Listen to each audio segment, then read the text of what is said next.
Hello guys, hello mga ka-DIY. Ayan. Magandang umaga, magandang tanghali, magandang hapon, magandang gabi. Panamanda ako ng mundo. Ayan, nandito naman si Poltek. Ayan, may papakita na naman si Poltek. Ito, isang electric fan. Ayaw umikot. Pero naogong mga ka-DIY ang motor nito mga ka-DIY. Ayan, naogong siya. Ibig sabihin, may continuity siya, may power siya na pumapasok. Ayan, lumuugong ang motor. Ayan, matigas lang ito mga ka-DIY. Ayan o, matigas kaya hindi siya makabilo. Ayan, titingnan natin yung mga ka-DIY kung ano ba sira nyan. Okay, intro muna tayo, intro. Ayan mga ka-DIY, tatanggalin ko muna itong takip, air cover na yan. Sige, para makita natin kung ano sira nito. Naubong lang siya mga ka-DIY, tsaka masikip yung shafting nya. Malamang langis lang ito kaya linis, di natin alam kung bushing ba or ano, or shafting. Okay, tatanggalin ko muna.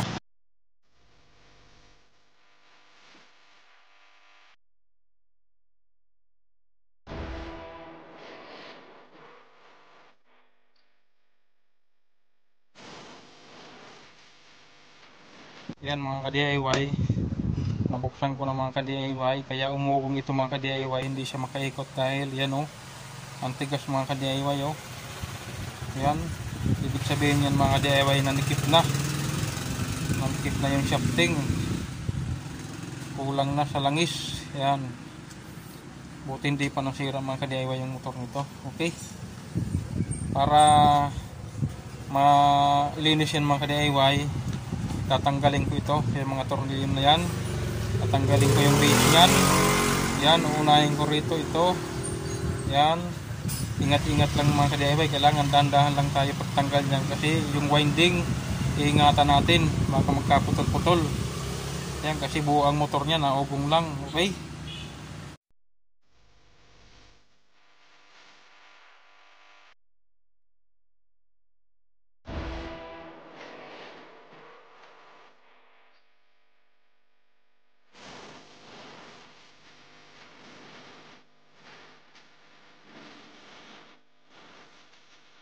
yan mga ka-DIY, nabuksan ko na. Ngayon masikip talaga mga ka-DIY oh. Kung nakikita nyo, ang dumi nung shafting tsaka yung bushing nya oh. Natuyo na yung langis, kaya hindi na siya makaikot. Kaya ang gagawin natin yan mga ka-DIY, lilinisin muna natin yan bago lagyan ng langis. Kasi pag hindi mo nilinis yan mga ka-DIY, nilagyan nyo lang ng langis, madumi din, dudumi rin yun, tsaka maninikip din yan. Kailangan malinis yan mga ka-DIY yan oh. Kaya malinis yung shafting para yung langis nya hindi madudumihan yung langis. Kasi pag nadumihan niya, nagkahalo-halo yan mga ka-DIY, sisikip ulit yan, matutuyo ulit yung langis yan. Kaya kailangan malinis yan mga ka-DIY. Yan, ngayon lalagyan natin yan mga ka-DIY ng yung langis na magaling kumanta. Yan, ito yung Singer Oil mga ka-DIY. Yan, tulad nga sinabi ko dun sa una kong video, huwag kayong maglalagay dyan mga ka-DIY ng used oil, kasi yon sunog na yon mga ka-DIY. Yon, yan, panoorin nyo yung mga nauna kong video mga ka-DIY. Yan, hindi ko nang ulitin dito. Yan, yan lang, linisin lang ng linisin. Yan, kung may liha kayo, dapat yung manipis lang ng liha. Ayan, lihahin natin yan. Okay, hanap nga ako ng liha mga ka-DIY. Ayan mga ka-DIY, itong liha na to, kuha lang tayo ng konti. Yan, anong number ba itong liha na to mga ka-DIY? Number 300. Yan, wag yung masyadong magaspang mga ka-DIY, para hindi magasgas yung shafting. Yan, konting hagod lang yan mga ka-DIY, wag nung idi kasi magkakaroon ng masusukatan yung shafting. Yan, ang konting hagod lang mga ka-DIY. Yan, lalagay natin yan ng yung langis na magaling kumanta. Yan. Yung langis na magaling kumanta, magaling ang boses. Yan. Yan. Lalagay natin mga ka-DIY dyan yung parang foam. Pupunuin natin yan para matagal matuyo. Yan. Ayan o, malambot na mga ka-DIY. Yan o, nag-play na siya. Yan. Yan lang ang sekreto dyan mga ka-DIY. Ganon din doon sa kabila. Ito. Yang ingat lang kayo mga ka-DIY na baka ingatan nyo lang na mapatakan yung motor. Yung pinaka-winding niya, ingatan nyo mapatakan ng langis yan. Kasi pag napatakan yan mga ka-DIY ng langis, masusunog yan mga ka-DIY, sayang. Yan, panibagong gastos na naman yan. Ayan, nalagyan na natin ng langis. Okay. Ang susunod natin gagawin dyan mga ka-DIY, asimbol natin ulit. Asimbol natin ulit. Yan. Okay.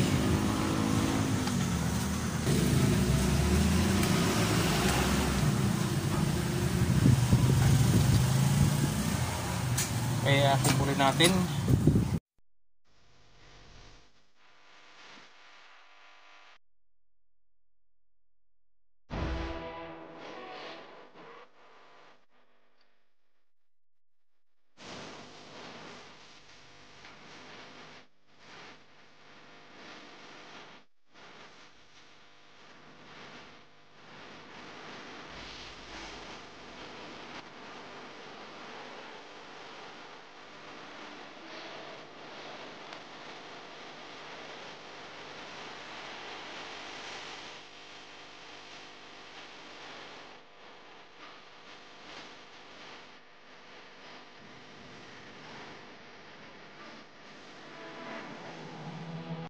Yan mga ka-DIY, na-simbol ko na. Yan, tingnan natin, sasaksak natin.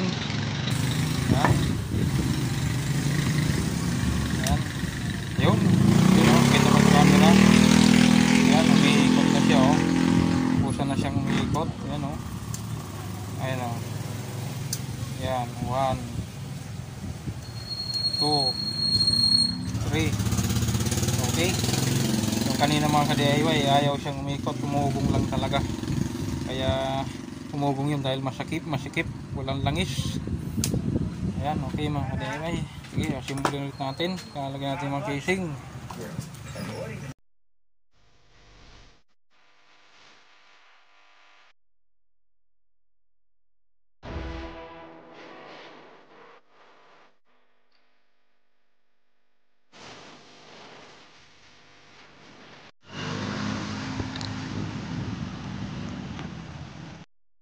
Yan mga ka-DIY, na-symbol ko na. Yan, nasaksak natin.